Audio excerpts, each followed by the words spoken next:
வரும் 29ஆம் தேதி மத்திய அரசு பொது பட்ஜெட் தாக்கலும் அதைத் தொடர்ந்து வரும் கல்வியாண்டில் புதிய கல்விக் கொள்கையும் அமலுக்கு வரவுள்ள நிலையில் பட்ஜெட்டில் கல்வி சார்ந்த புதிய திட்டங்கள் வெளியாகுமா என்ற எதிர்பார்ப்பு ஏற்பட்டுள்ளது.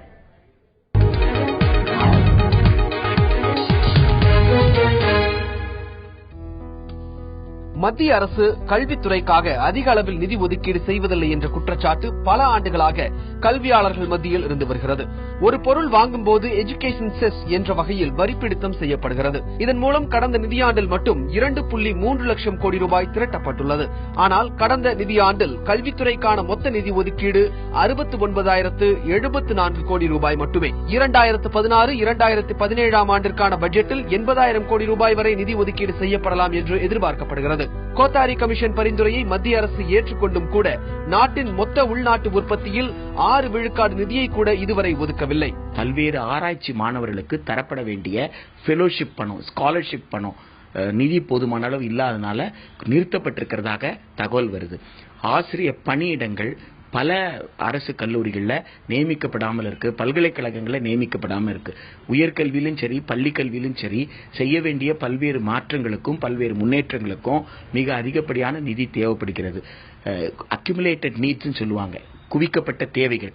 அதற்காக குறைந்தபட்சம் 10% மொத்த உற்பத்தியில, ஜிடிபியில 10% கல்விக்காக ஒதுக்கினாதான் இன்றைய சவால்களை இந்த அரசால் சமாளிக்க முடியும். எனவே கல்வித்துறையில அப்படியான நிதி ஒதுக்கீடை நாம எதிர்பார்க்கிறோம். வெளிநாட்டு பல்கலைக்கழகங்களை இந்தியாவிற்குள் அனுமதிப்பதை காட்டிலும் மத்திய அரசே நாடு முழுவதும் புதிய மத்திய பல்கலைக்கழகங்களையும் புதிய கல்லூரிகளையும் துவக்க முன்வர வேண்டும் என்று கூறுகிறார் கணித அறிவியல் கழக பேராசிரியர் ராமானுஜம். நிறைய லட்சக்கணக்கில் மாணவிகள் பள்ளிக்கல்வியில வந்துட்டு இருக்காங்க, உயர்நிலை கல்வியில செகண்டரி, ஹையர் செகண்டரியில வந்துட்டு இருக்காங்க. அப்படின்னு சொன்னா அதுக்கு தேவையான ஆசிரியர்கள், பள்ளிக்கூடங்கள், நூலகங்கள், லேபரேட்டரி, சோதனை சாலைகள், இது மாதிரி எவ்வளவோ தேவைப்படுது. ஸோ அதில் அப்படி பார்க்கும் பொழுது நம்முடைய செலவீடு என்பது இன்னும் கம்மியாக தான் இருக்குது, இன்னும் பல மடங்கு அதிகரிக்க வேண்டியிருக்கிறது. ஒவ்வொரு பட்ஜெட்லையும் இதை நம்ம உற்று நோக்கணும்.